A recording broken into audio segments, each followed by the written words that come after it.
Alright, people. Good morning, good evening, good afternoon, whatever it happens to be for you. This is the CodeX Report number 23. It's Friday the 13th of May. I just finished watching the Aarn Gunderson on, from the Fairwin Associates. The Fukushima 1 reactor, the exposure level inside of the building is 70 R, which is 70 Roentgens, or Roentgens, or however you say that word. I don't know if people understand how bad that is. You go in there and you work for 3 hours, you're dead. I mean, and it's not going to take you 6 months. It's not going to take you 3 months. You're going to be dead within 2 days, 3 days. Building 4 is leaning and could fall over. Number 2 is ridiculous. It's ridiculous. They just had a video released that shows the spent fuel pool in reactor 3. There's nothing in there. It's gone. The concrete is smashed. There's, chunks of rebar that don't even have, any pieces of concrete attached to them. Giant steel I-beams all bent and twisted. They found a piece of a fuel rod 2 kilometers away, and as Aarn Gunderson states, in order for that to happen, it has to be ejected at between 900 and 1,000 miles per hour. So now think about that. If you eject things in that large of a diameter, that's 4 kilometers in diameter.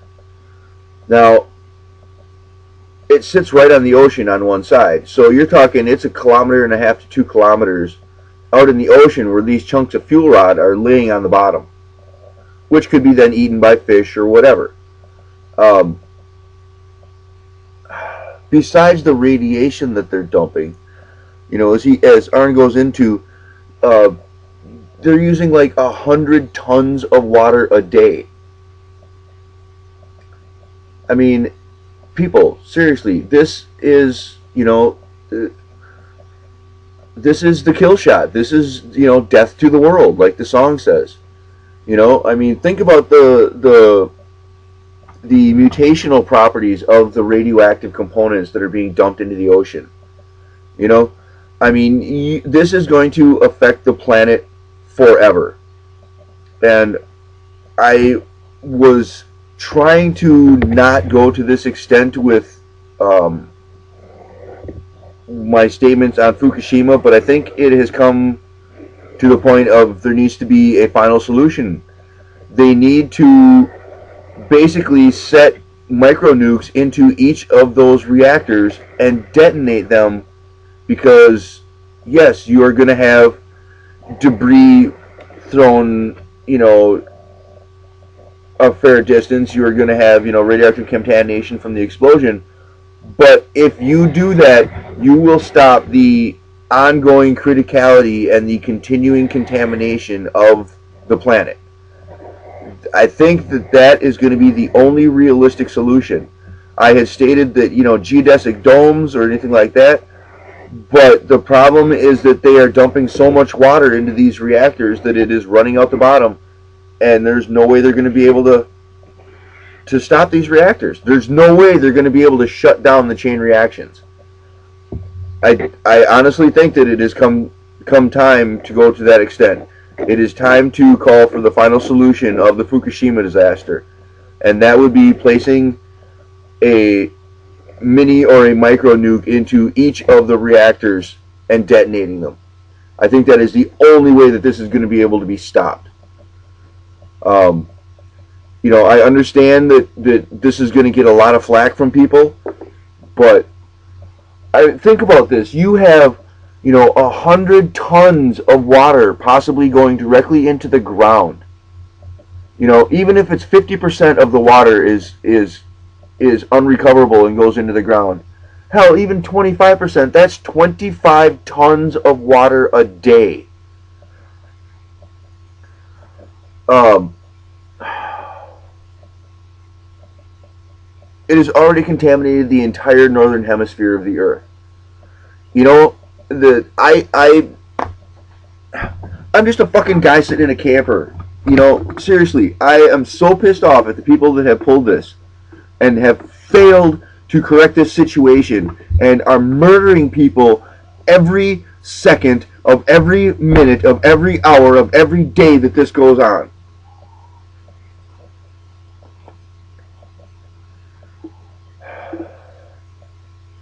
I don't really have much else to say on the Fukushima disaster. That is the extent of what I have to say. I am officially calling for a final solution scenario to shut these ongoing criticalities down.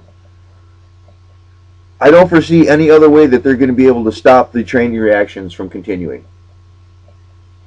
If somebody has a better idea, please make a video and post it in a response to this video or in my comments. I would love to hear a better solution than what I've just proposed, but I can't think of any.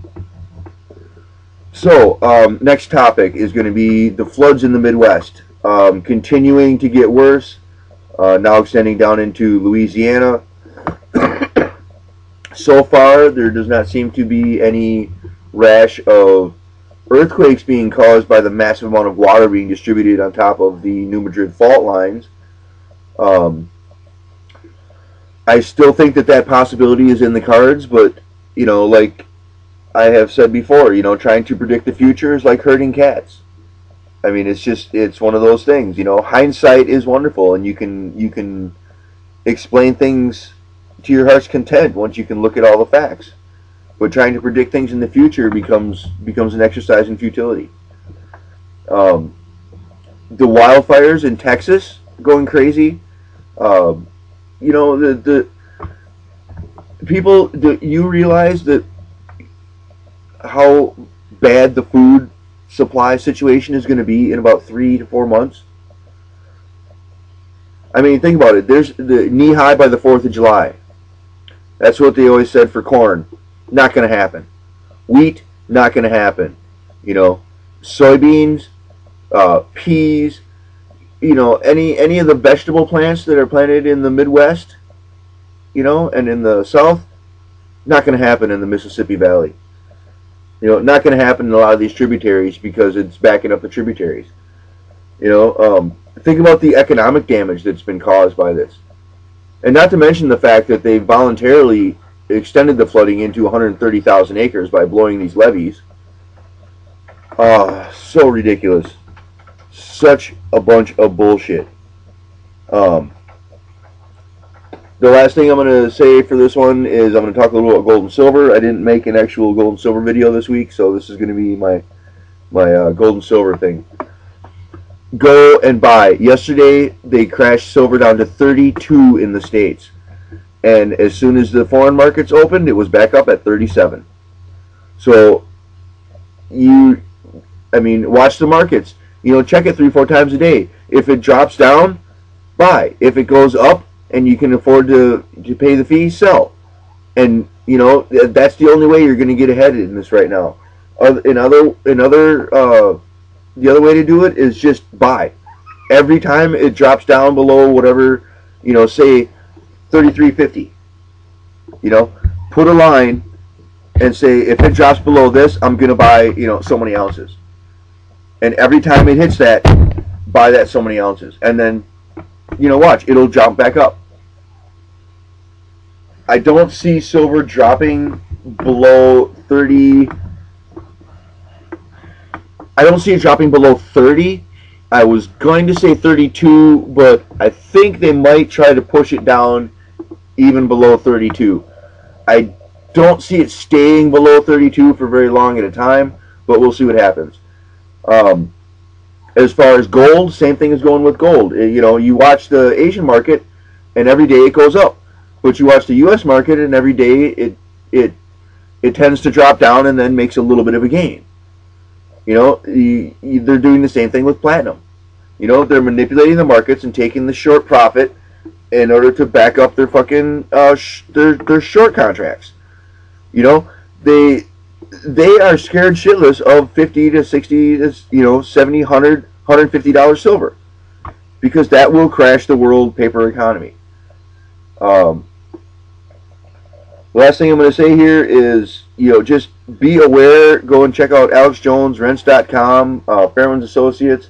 You know, go and look at everything that you can possibly, you know, get for information, because you will learn something no matter who it is that you're listening to. Just have an open mind, and at the same time, you know, be skeptical. Don't believe everything that you read. You know, go and do some research. That's the biggest thing that I can tell you, other than you really need to get food. Start stocking up on food, whatever you possibly can. If it's an extra 2 cans every time you go to the store, do it. You know, really, you're going to have to. The system is crashing, and it may not be, you know, next Tuesday or next Thursday or, you know, even 3 weeks from today, but it's coming. It's a fact. It is a reality. And I think the last comment for today is going to be just be aware.